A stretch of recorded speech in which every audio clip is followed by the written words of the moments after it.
Oakwood High School, nestled in the heart of a diverse suburban community, was about to become the epicenter of an unexpected controversy. When Jasmine Carter, a bright and ambitious 16-year-old black girl, set up her lemonade stand for charity, she had no idea of the deep-seated prejudices she would encounter.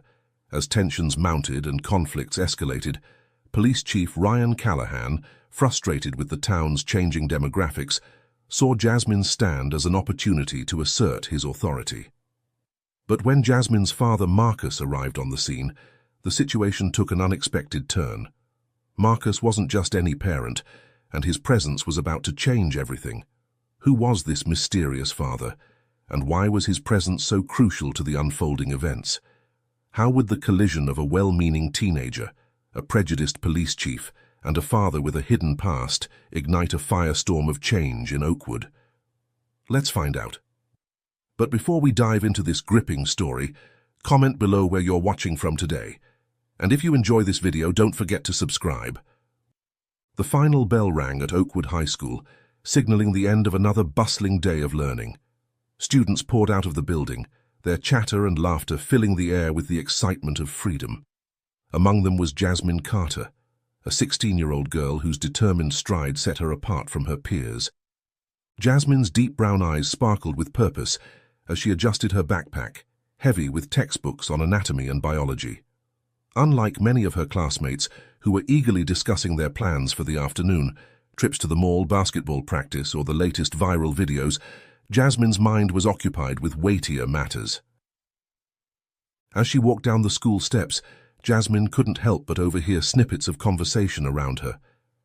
"Did you see that new TikTok challenge?" one girl squealed to her friend. "I can't wait for the party this weekend," a boy exclaimed, high-fiving his buddies. Jasmine smiled politely as she passed them, but inwardly she felt a disconnect.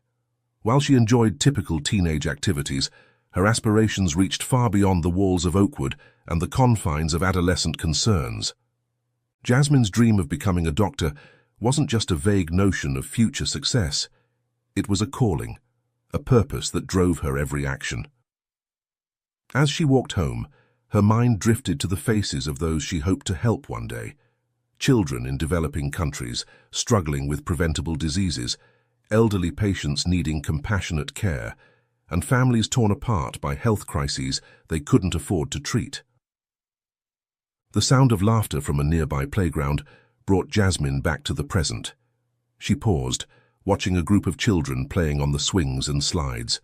Their carefree joy was infectious, but it also served as a stark reminder of the inequalities in the world. How many children like them, she wondered, didn't have access to basic health care or the opportunity to just be kids? This thought strengthened Jasmine's resolve. Her lemonade stand wasn't just a school project or a way to pad her college applications. It was her first real step towards making a difference in the world. The money she would raise might seem small in the grand scheme of things, but to Jasmine, it represented hope and the power of individual action. As she continued her walk home, Jasmine's mind wandered to her father, Marcus. She knew he worked for the government, but the specifics of his job were always vague. Sometimes the mystery surrounding her father's profession weighed heavily on her, especially when her friends speculated about what Mr. Carter did for a living. But Jasmine understood the importance of discretion and respected her father's privacy. Lost in thought, Jasmine almost missed the community center as she passed by. The faded sign and peeling paint couldn't diminish the vibrant energy emanating from within. Children's laughter and the thump of basketballs drifted through the open windows. Jasmine smiled, remembering the hours she had spent volunteering there, tutoring younger kids and helping with after-school programs. On impulse, Jasmine decided to stop in. As she pushed open the heavy doors, the familiar scent of floor cleaner and chalk dust greeted her. Miss Thompson, the center's tireless director, looked up from the front desk with a warm smile. "Jasmine, what a pleasant surprise. How are you, dear?" Jasmine approached the desk, her smile widening. "I'm good, Miss Thompson. Just wanted to check in and see how everything's going." Miss Thompson's eyes crinkled with affection. "Oh, you know, same old struggles. The roof's still leaking in the art room, and we're short on volunteers for the summer reading program. But the kids? They're resilient as ever. Jasmine nodded, her resolve strengthening. I was thinking, the lemonade stand I'm setting up for my school project. I want the proceeds to go to the center. Maybe we can fix that roof or get some new books for the reading program.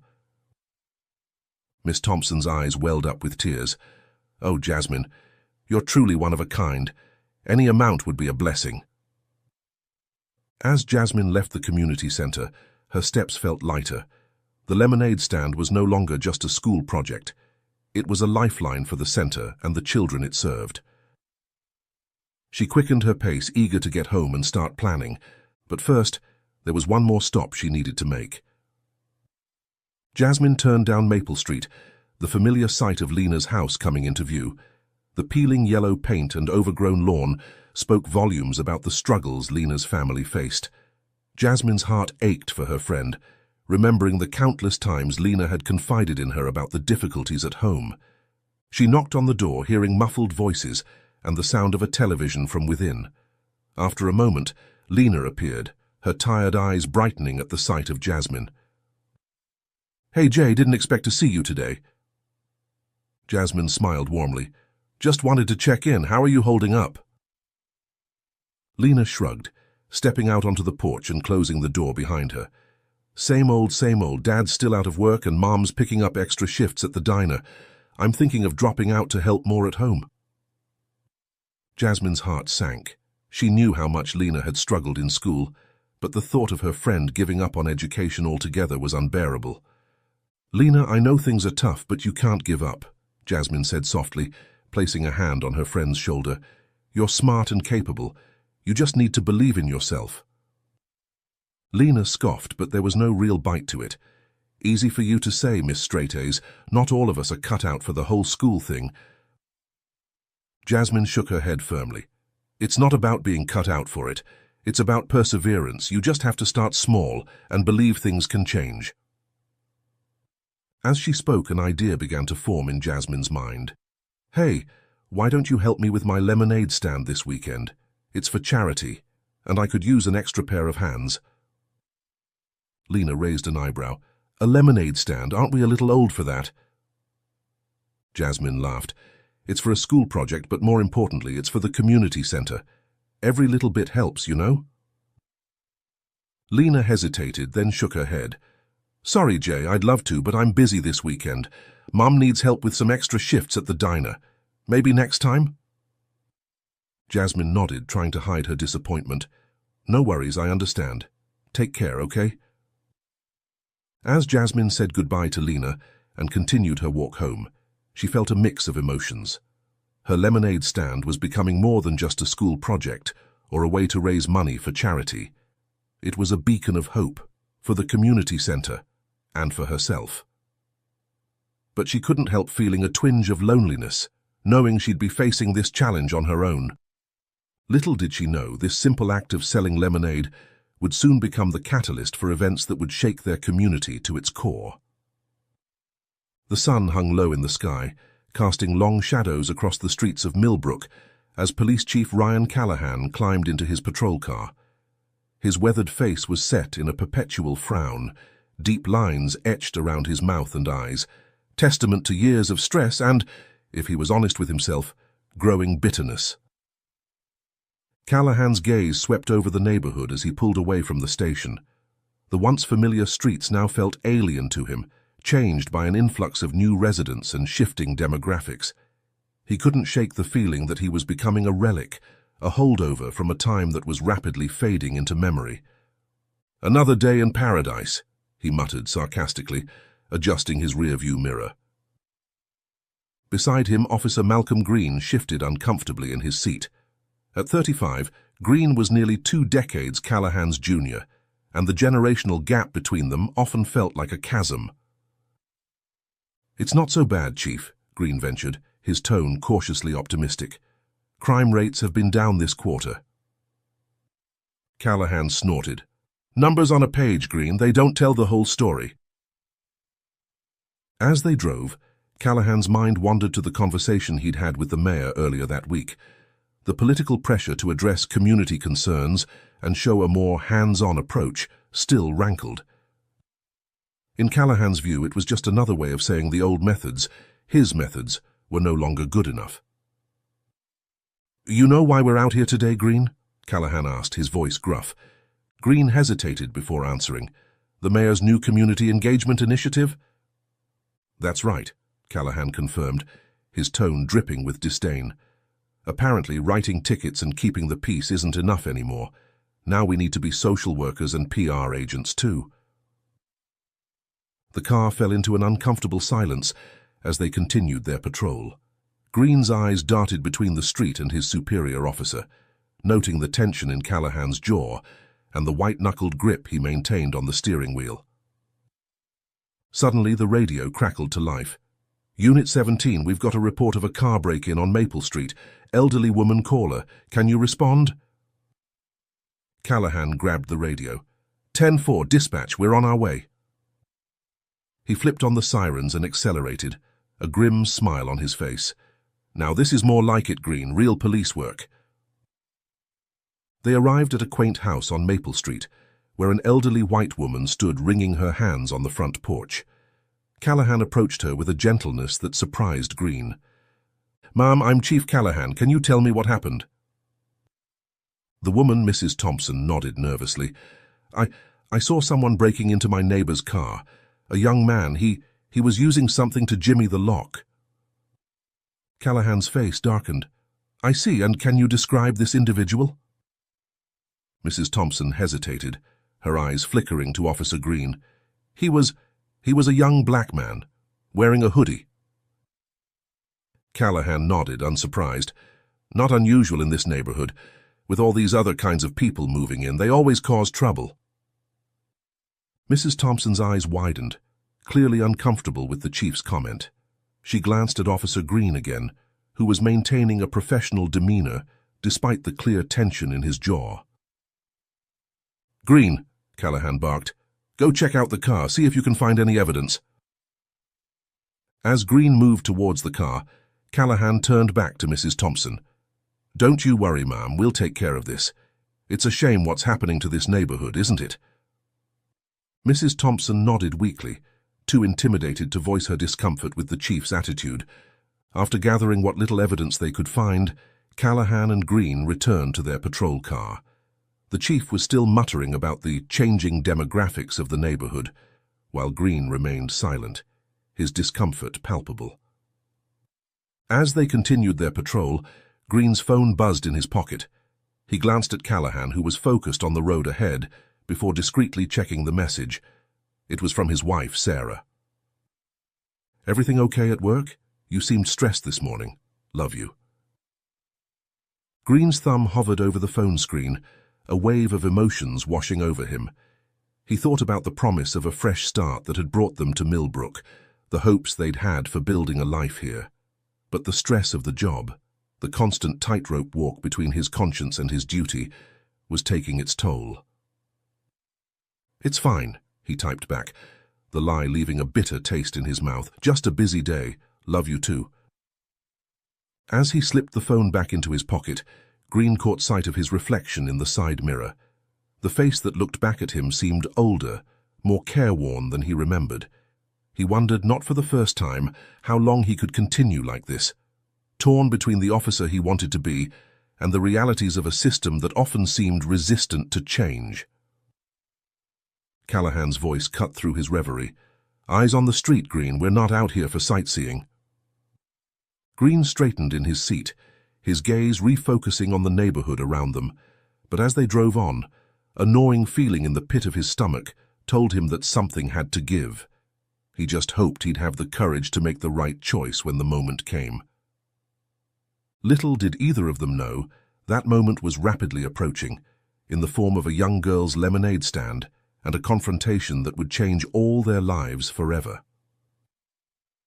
The late afternoon sun cast long shadows across Jasmine Carter's makeshift lemonade stand. She stood behind a folding table draped with a cheerful yellow cloth, a pitcher of freshly squeezed lemonade, and a stack of paper cups arranged neatly before her. A hand-painted sign propped against the table read, "Lemonade for charity, $1. Help support disabled children."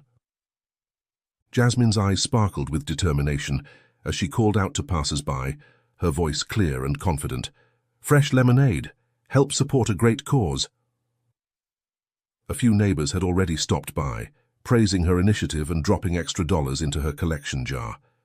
As she poured a cup for Mrs. Johnson from down the street, Jasmine's mind drifted to the conversation she'd had with her father just a few days ago. It was one of those rare moments when Marcus had opened up about the challenges of his job, and the advice he'd given her still rang in her ears. "Jasmine," Marcus had said, his usually stern face softening as he looked at his daughter, "the world isn't always fair.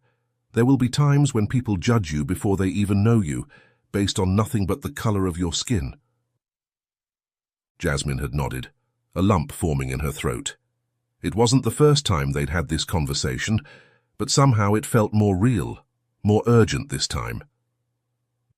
Marcus continued, his voice low and serious. "But no matter what happens, remember this. You are strong, you are intelligent, and you have every right to be wherever you are, doing whatever you're doing." He'd paused then, making sure he had Jasmine's full attention. "If you ever find yourself in a situation where someone in authority is questioning you, remember these things. Always speak clearly. Don't let them rattle you, and if you need me, call. No matter what, I'll be there." Jasmine had hugged her father then, feeling the strength in his arms and drawing courage from his words.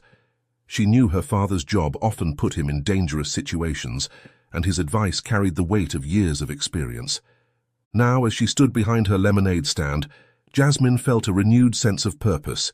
She wasn't just selling lemonade. She was taking her first steps towards making a real difference in the world. As the afternoon wore on, Jasmine noticed a group of white boys approaching. She recognized them from school. They were on the football team and had a reputation for being troublemakers. Her heart sank a little as she remembered their past bullying, but she steeled herself, remembering her father's words about standing her ground. "Well, well, well," the tallest boy sneered as they reached her stand. "Look what we have here. Little Miss Do-Gooder trying to save the world one cup of lemonade at a time." Jasmine straightened her shoulders, meeting their gaze steadily. "That's right," she said, her voice clear and confident. "Every little bit helps. Would you like to buy a cup?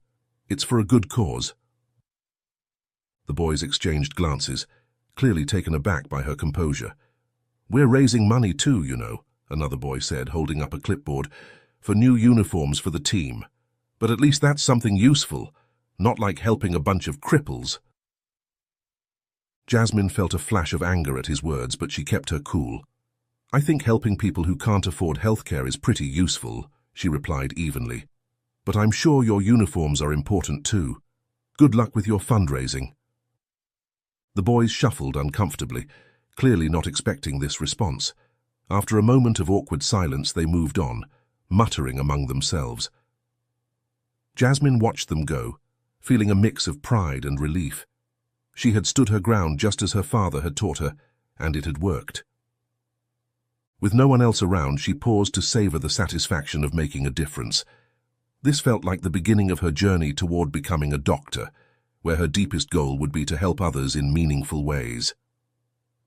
She pulled out her phone, scrolling to her father's number. She wanted to share this moment with him, even if he couldn't be there in person. The phone rang twice before Marcus's warm voice came through. "Hey, sweetheart, how's it going?" "Dad," Jasmine's voice brimmed with enthusiasm, "I've just finished setting up the stand. It looks great. I really think we're going to raise a lot of money for the Disabled Children's Fund at the community center." There was a pause, and Jasmine could almost see her father's proud smile. "That's wonderful, Jasmine. I'm so proud of you for taking initiative like this. You're really making a difference." Jasmine beamed at her father's words. "Thanks, Dad. I just wish you could be here to see it." "Me too, baby," Marcus replied, a note of regret in his voice. "But you know how work is. Listen, Jasmine." He hesitated for a moment, and Jasmine sensed a shift in his tone. "What is it, Dad?" Marcus sighed softly. "I just want you to be careful out there, okay? Keep your wits about you. You're doing a wonderful thing, raising money for disabled children, but some people might not understand. They might even laugh at you or say hurtful things." Jasmine frowned slightly, confused by her father's words. But Dad, why would anyone laugh at helping disabled kids?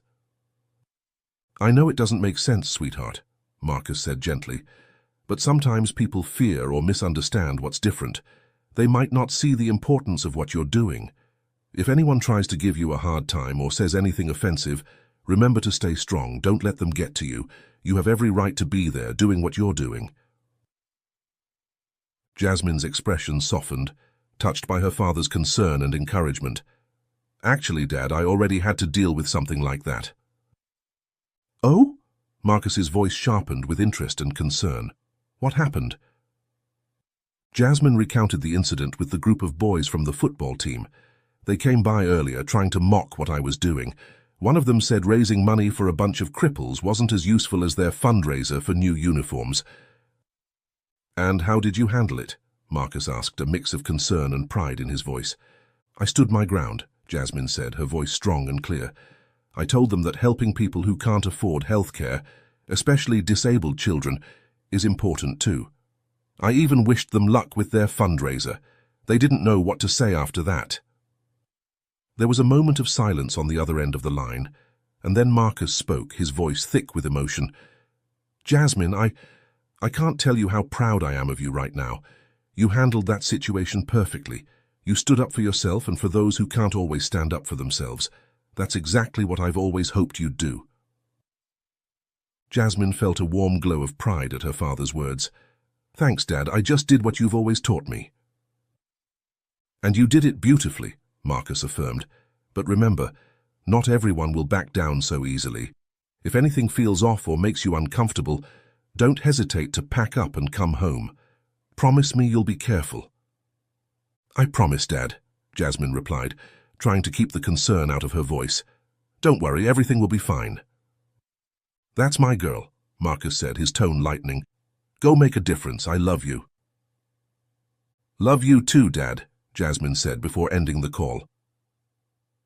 As she pocketed her phone, Jasmine felt a renewed sense of purpose. Her father's words had strengthened her resolve. She was doing something important, something that mattered. With a determined smile, she turned her attention back to her lemonade stand, ready to face whatever challenges the day might bring. As the afternoon wore on, Jasmine noticed an elderly woman approaching her stand. Her heart lifted as she recognized Dr. Eleanor Simmons, a retired physician who had given a career day talk at Jasmine's school last year. Dr. Simmons had been an inspiration to Jasmine, showing her that women, and especially women of color, could succeed in medicine despite the obstacles they might face. Well, hello there, Jasmine, Dr. Simmons greeted her warmly. I see you're putting your entrepreneurial skills to good use. Jasmine beamed at the older woman. Dr. Simmons, it's so good to see you. Would you like some lemonade? It's for a good cause. I'd love some, Dr. Simmons replied, fishing out her wallet. And let's make it a $5 donation, shall we? Now, tell me about this cause of yours. As Jasmine poured the lemonade and explained her fundraising efforts for those without healthcare access, Dr. Simmons listened attentively, a proud smile on her face. You know, Jasmine, she said after taking a sip of the lemonade, I remember when you told me about your dream of becoming a doctor. It's not an easy path, especially for a young black woman. There will be challenges, both big and small, but seeing you here today, taking initiative like this, it gives me hope.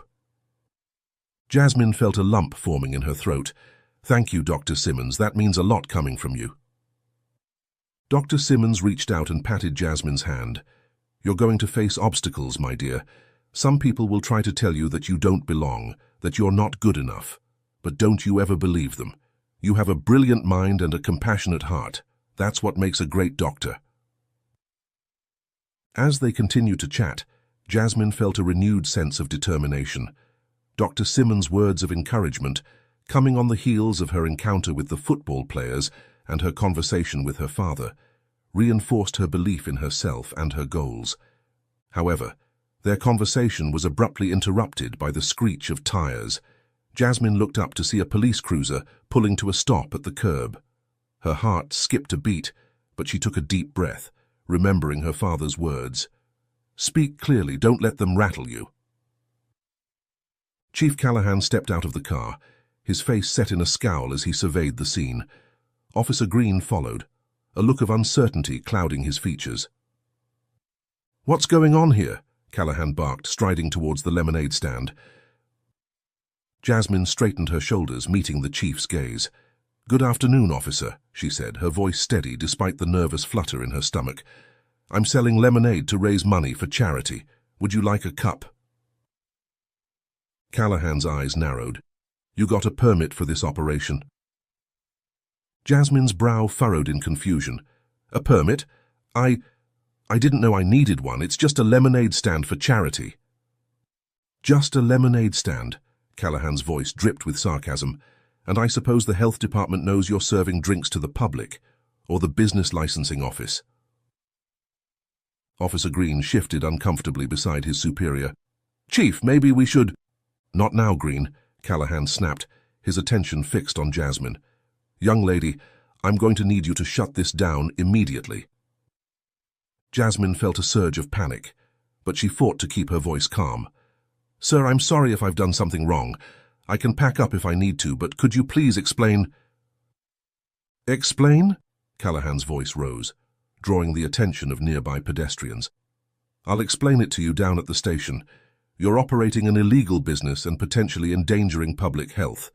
Turn around and put your hands behind your back." Jasmine's eyes widened in disbelief. "But sir, Now!" Callahan bellowed, reaching for his handcuffs. A small crowd had begun to gather, murmuring in confusion and concern. Phones appeared in hands, their cameras trained on the unfolding scene. Officer Green stepped forward, his voice low and urgent. "Chief, I really think we should reconsider." But Callahan was beyond reason. In a swift motion, he grabbed Jasmine's arm, spinning her around and slapping the cuffs on her wrists. The metal bit into her skin, and Jasmine bit back a cry of pain and shock.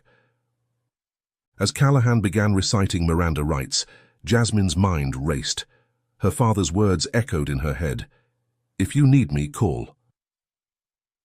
But how could she call when her hands were literally tied behind her back? She thought of her father and wished desperately that he was here now. The crowd's murmurs had turned to outraged exclamations. "She's just a kid!" someone shouted.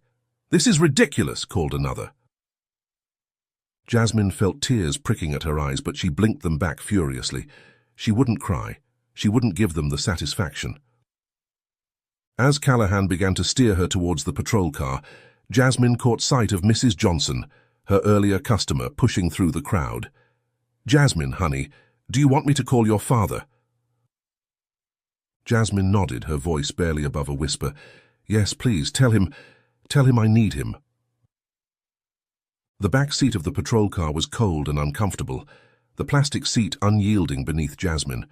She could feel the eyes of the crowd on her, could hear their angry voices even through the closed windows. But more than anything, she felt a deep sense of injustice burning in her chest. Outside, Officer Green was engaged in a heated discussion with Chief Callahan. Though Jasmine couldn't hear their words, she could see the tension in Green's posture, the way he gesticulated forcefully as he spoke. Inside the car, Jasmine tested the cuffs, wincing as the metal dug into her wrists. She took a deep breath, trying to center herself. "Stay calm," she whispered to herself. "Dad will come, he'll fix this." She knew her father's training would be invaluable in a situation like this, but she also worried about the consequences of revealing his true identity to the neighborhood. Meanwhile, on the street, Green was reaching his breaking point. "Chief, this is completely unnecessary," he argued, keeping his voice low but intense. "She's a minor, for God's sake. We're supposed to be protecting the community, not terrorizing it." Callahan's face was flushed with anger. "You questioning my judgment, Green?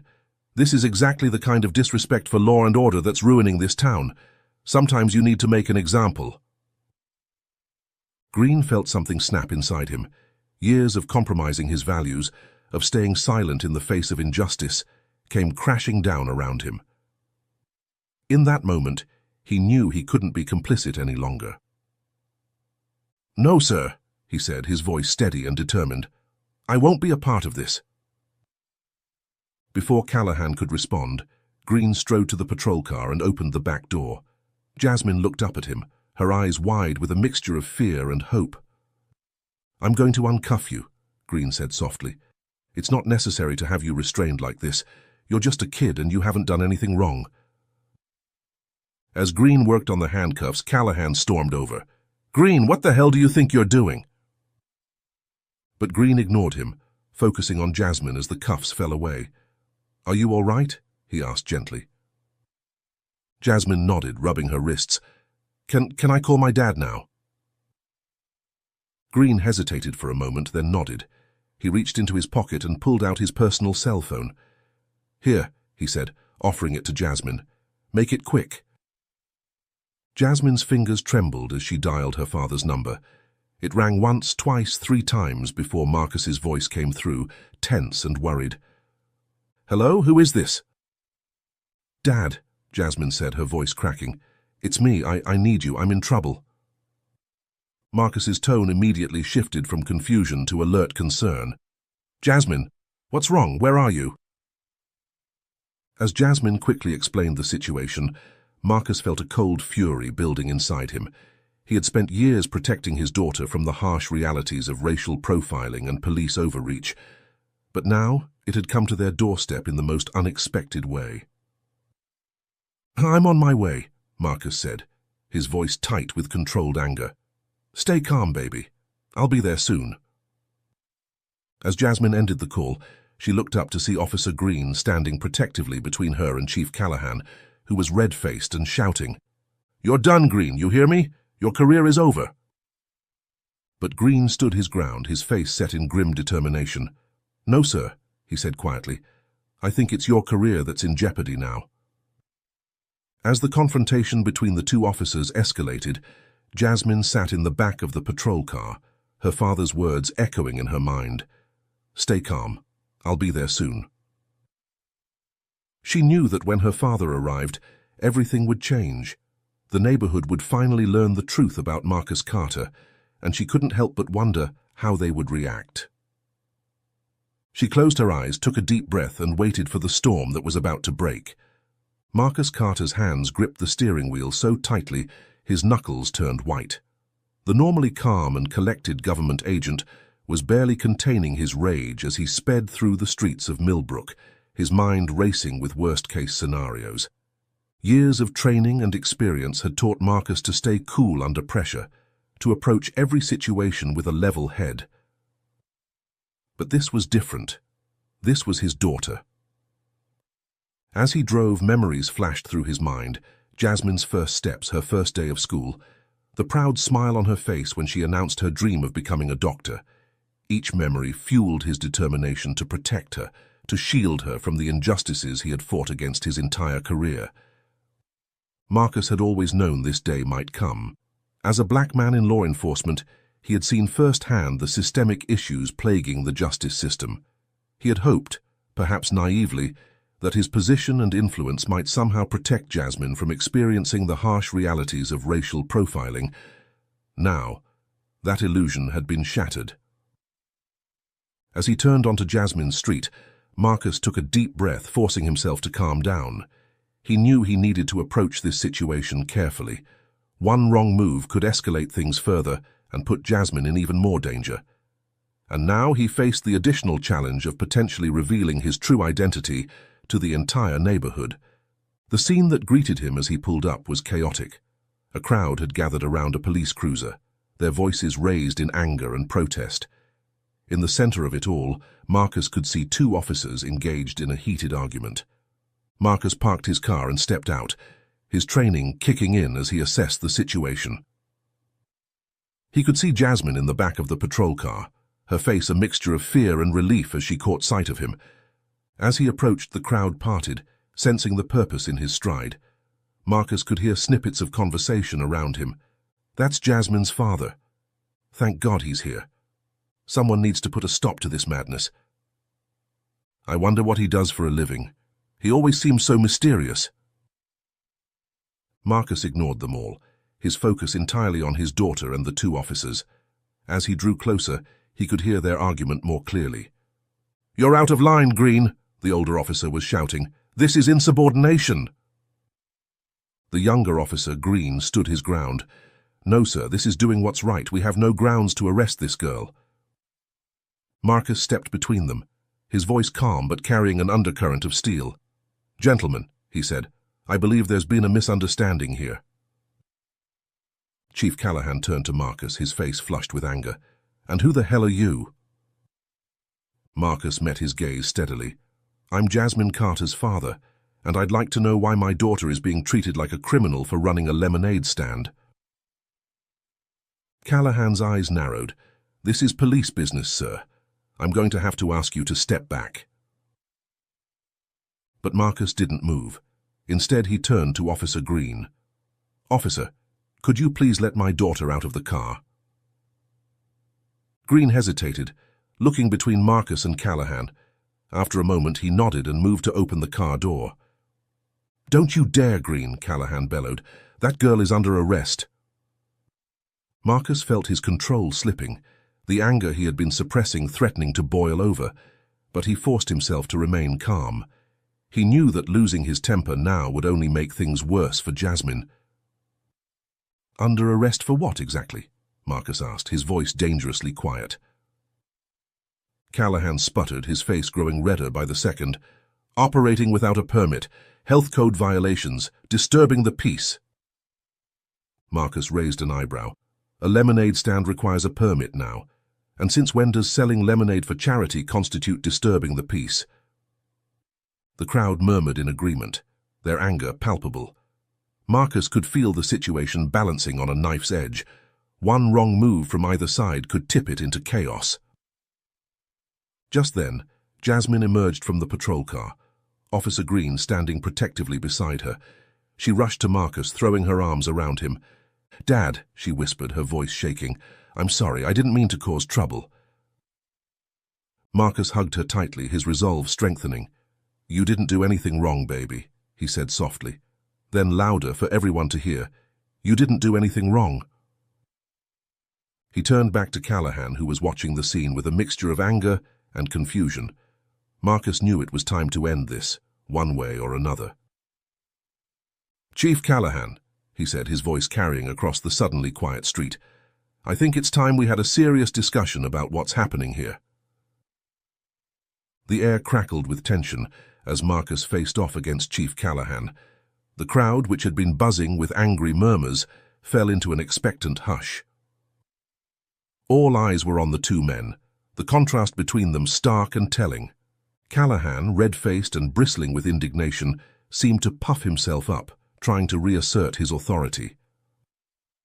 "Now, see here," he blustered, jabbing a finger in Marcus's direction. "I don't know who you think you are, but this is a police matter. You need to step back and let us do our job." Marcus stood his ground, his calm demeanor a sharp contrast to Callahan's agitation. He kept one arm protectively around Jasmine, who was trembling slightly against him. "Your job, Chief Callahan," Marcus said, his voice low but carrying clearly in the hushed street, "is to serve and protect. Can you explain to me how arresting a child for selling lemonade accomplishes either of those goals?" A murmur of agreement rippled through the crowd. Callahan's eyes darted nervously to the sea of faces surrounding them, many still holding up phones to record the confrontation. He seemed to realize, perhaps for the first time, just how public this spectacle had become. "This isn't about the lemonade," Callahan snapped, though his voice lacked its earlier certainty. "It's about following proper procedures. We can't have people just setting up shop wherever they please without proper permits and oversight." Marcus raised an eyebrow. "Proper procedures? Chief, I'm quite familiar with law enforcement procedures, and I can assure you, none of them involve handcuffing a minor for a first-time, non-violent offense, if you can even call this an offense." Callahan's face, already flushed, turned an even deeper shade of red. "You familiar with law enforcement, huh? What are you, some kind of lawyer?" A ghost of a smile played across Marcus's lips. "Not exactly, Chief, but let's just say I have some experience in this area." Officer Green, who had been watching the exchange with growing unease, stepped forward. "Chief," he said quietly, "maybe we should consider—" "Shut it, Green," Callahan barked. "You've caused enough trouble already." He turned back to Marcus, his hand unconsciously moving to rest on his holstered weapon. "I'm going to say this one last time. Step back and let us do our job, or you'll be joining your daughter for a ride to the station." The crowd gasped at the thinly veiled threat. Jasmine clutched her father tighter, fear evident in her eyes.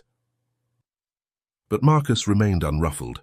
He gently squeezed Jasmine's shoulder reassuringly before taking a single step towards Callahan. "Chief," Marcus said, his voice carrying a weight of authority that made even Callahan pause, "I'm going to give you one chance to de-escalate this situation. Release my daughter, apologize for this egregious overreach, and we can discuss this matter further through the proper channels." Callahan's hand tightened on his weapon. "Or what?" he sneered, though a flicker of uncertainty crossed his face. Marcus took a deep breath. He had hoped it wouldn't come to this, but Callahan had left him no choice. Slowly, deliberately, he reached into his jacket. Jasmine's eyes widened. She knew what was coming, and while part of her felt relief that this ordeal would soon be over, another part worried about the consequences of revealing her father's true identity. Callahan tensed, his hand now fully on his gun. "Don't move," he shouted. "Keep your hands where I can see them." The crowd held its collective breath. Officer Green's hand hovered near his own weapon, torn between his duty to his superior and his growing certainty that this situation had spiraled far out of control. But what Marcus pulled out wasn't a weapon. It was a badge. An FBI badge. "Chief Callahan," Marcus said, his voice ringing with authority, "I'm Special Agent Marcus Carter of the Federal Bureau of Investigation, and I believe you've just made the biggest mistake of your career." The revelation of Marcus's FBI credentials sent shockwaves through the gathered crowd. The murmurs that had been building throughout the confrontation suddenly hushed, replaced by a tense silence as everyone processed this unexpected turn of events. Chief Callahan stood rooted to the spot, his face a canvas of conflicting emotions, shock, disbelief, and a dawning horror. As the full implications of his actions began to sink in, his hand, which had been hovering near his weapon, fell limply to his side. Officer Green, who had been standing protectively near Jasmine, couldn't hide the look of vindication that flashed across his face. He had known challenging the chief was right, but the arrival of an FBI agent, Jasmine's father no less, was more than he could have hoped for. The neighbors, who had long speculated about Marcus Carter's mysterious job, were stunned. Whispers began to ripple through the crowd. "An FBI agent? Living right here in our neighborhood?" No wonder they always kept to themselves. Can you imagine? All this time and we never knew. Marcus held his badge high, the golden shield catching the late afternoon sunlight. His voice, when he spoke, carried across the suddenly quiet street with crystal clarity. The silence that followed was deafening. For a moment, it seemed as if the entire world had paused, holding its breath in anticipation of what would happen next. Callahan was the first to break the silence, his voice a mixture of disbelief and desperation. "FBI, but that's impossible, you can't be—" Marcus lowered his badge slowly, his eyes never leaving Callahan's face. "I assure you, Chief, it's very possible, and very real." The crowd, which had been stunned into silence, suddenly erupted in a cacophony of voices. Phones were raised higher, live streams capturing every moment of this unprecedented confrontation. In the background, someone could be heard frantically calling the local news station. Jasmine, still standing close to her father, looked up at him with a mixture of relief and concern. The secret she had kept for so long was now out in the open, and she wasn't sure how to feel about it. Officer Green took a step forward, his face set in grim determination. "Agent Carter," he said, his voice steady, "I want you to know that I was against this from the start. I tried to stop the chief, but—" "I understand, Officer Green," Marcus cut him off, his tone professional but not unkind. "Your actions today will be noted in my report." Callahan, who had been sputtering incoherently, finally found his voice. "Now wait just a minute," he blustered, though his earlier bravado had evaporated. "This doesn't change anything. The girl was still operating without a permit and—" "Chief Callahan," Marcus interrupted, his voice sharp enough to cut steel, "I strongly advise you to stop talking. You've already violated the civil rights of a minor, engaged in racial profiling, and abused your authority. Every word you say from this point on will be included in my report to the Bureau, the Mayor's office, and, if necessary, a federal court." Callahan's mouth snapped shut, his face paling as the full weight of his situation crashed down upon him. He looked around wildly, as if seeking an escape route, but found only a sea of disapproving faces and raised smartphones. Marcus turned to address the crowd, his voice carrying the weight of authority. "Ladies and gentlemen, I appreciate your concern and your desire to see justice done. I assure you, this matter will be thoroughly investigated. For now, I ask that you disperse and allow us to handle this situation." There was a moment of hesitation. Then slowly, reluctantly, the crowd began to thin. Many lingered, phones still recording, unwilling to miss a moment of this extraordinary event. Marcus then turned his attention back to Callahan and Green. "Officer Green, I'd like you to take the chief back to the station. Inform the desk sergeant that Chief Callahan is to be placed on immediate administrative leave pending a full investigation." Green nodded, a mix of relief and resolve on his face. "Yes, sir." Callahan, who had been standing in stunned silence, suddenly found his voice again. "You can't do this," he sputtered. "You have no authority here. This is my jurisdiction." Marcus's eyes hardened. "Chief Callahan, your jurisdiction ends where federal law begins. And you crossed that line the moment you put handcuffs on my daughter for selling lemonade. Now, you have two choices. You can go with Officer Green voluntarily, or I can place you under arrest for civil rights violations. Which will it be?" The fight seemed to go out of Callahan all at once. His shoulders slumped, and for the first time a flicker of shame crossed his face. Without another word, he turned and walked towards the patrol car, Green following close behind. As they drove away, Marcus finally allowed himself a moment to breathe. He turned to Jasmine, who was watching him with wide, questioning eyes. "Dad," she said softly, "I'm sorry I couldn't keep your secret." Marcus sighed, pulling her into a tight hug. "It's okay, sweetheart. You did nothing wrong. I'm sorry you had to go through this." Jasmine hugged him back fiercely. "It's okay, Dad, I understand, and thank you for everything." As they stood there, father and daughter reunited, the last rays of the setting sun bathed the street in a warm golden light. The lemonade stand, catalyst for so much drama, stood forgotten nearby. But this wasn't the end. It was just the beginning of a long journey towards justice and change. In the days that followed, the small town of Millbrook found itself thrust into the national spotlight. The video of Jasmine's arrest and the dramatic revelation of her father's FBI status went viral, sparking heated debates about racial profiling, police overreach, and the importance of community policing. Chief Callahan's career, unsurprisingly, was over. The mayor, facing intense public pressure, accepted his resignation within 48 hours of the incident. But the repercussions didn't stop there. A full federal investigation was launched into the Millbrook Police Department, uncovering a history of discriminatory practices and procedural violations. Officer Green, recognized for his attempts to de-escalate the situation, was hailed as a hero by many in the community. He found himself thrust into a leadership role as the department underwent a massive overhaul. It was a position he accepted with a mix of determination and humility, vowing to help rebuild trust between the police and the community they served. For Jasmine, the aftermath of the incident was a whirlwind of emotions and experiences. She found herself at the center of a movement, her lemonade stand becoming a symbol of resistance against injustice. Interview requests poured in, and civil rights organizations reached out offering support and platforms to share her story. But amidst all the chaos, Jasmine remained focused on her original goal.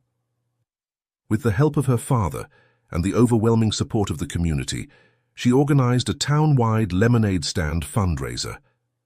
The event, which sprawled across several blocks and involved dozens of volunteers, raised over $50,000 for the community center and other local charities. Marcus, for his part, faced his own challenges. His cover as a local father with a nondescript job had been irrevocably blown. After much discussion with his superiors, he made the difficult decision to transfer to a desk job at the local FBI field office. It meant less excitement and more paperwork, but it also meant he could be there for Jasmine without the constant worry of his undercover status being compromised. The neighborhood's reaction to Marcus's true identity was mixed. Some were in awe, others felt betrayed by the secrecy. But as time passed, most came to understand the necessity of his discretion and appreciated the sacrifices he had made to keep their community safe. In the weeks that followed, life in Millbrook slowly began to find a new normal. The police department, under new leadership, began implementing sensitivity training and community outreach programs. Town hall meetings, once sparsely attended, were now packed with engaged citizens eager to have their voices heard. Jasmine, inspired by her experience, threw herself into her studies with renewed vigor. Her dream of becoming a doctor now intertwined with a passion for social justice. She started planning a youth advocacy group at her high school, encouraging her peers to engage with local issues and make their voices heard. A few weeks after the infamous lemonade stand incident, Jasmine stood once again behind a folding table on her front lawn. This time, however, she wasn't alone. Lena, her friend who had once contemplated dropping out, stood beside her, a newfound confidence in her stance. Officer Green, off-duty and dressed in civilian clothes, chatted amiably with neighbors as he helped pour lemonade. And there in the background, Marcus watched with pride as his daughter continued to make a difference, one cup of lemonade at a time. The road ahead was long, and there would undoubtedly be more challenges to face. But as he looked at the diverse group of people gathered on his lawn, united in purpose and community, Marcus felt something he hadn't experienced in a long time: hope. As the sun began to set, casting a warm glow over the scene, Jasmine caught her father's eye and smiled. In that moment, both of them knew that while the lemonade stand incident had changed their lives forever, it had also opened the door to a future filled with possibility and positive change. As the community-wide lemonade stand fundraiser was winding down, Jasmine noticed Dr. Eleanor Simmons standing quietly at the edge of the crowd. Their eyes met, and Dr. Simmons approached with a warm smile. "Jasmine, my dear," Dr. Simmons said, her eyes twinkling with pride, "I've been watching the changes you've sparked since that day. I saw what happened with Chief Callahan, and I must say you handled yourself with remarkable poise." Jasmine felt a rush of emotion at the older woman's words. "Dr. Simmons, I don't know what to say. Your words that day about the challenges I'd face, I had no idea how soon they'd come true."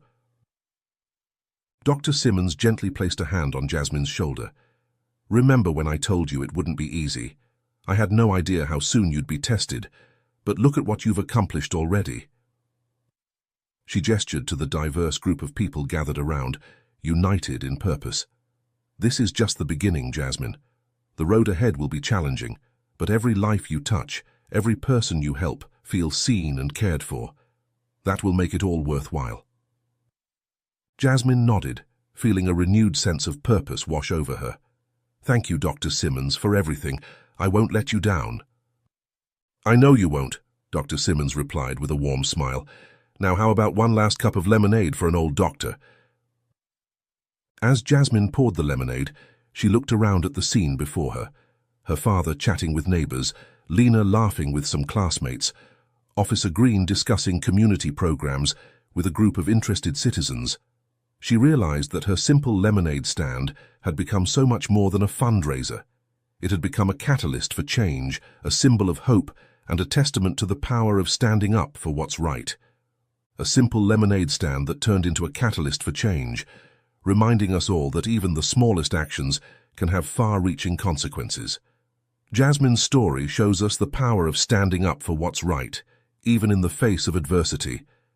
If you were Officer Green, torn between your duty and what you know is right, would you have stood up to Chief Callahan? And if you were Marcus, Would you have revealed your true identity to protect your daughter? Share your thoughts in the comments below. I would love to hear your perspective.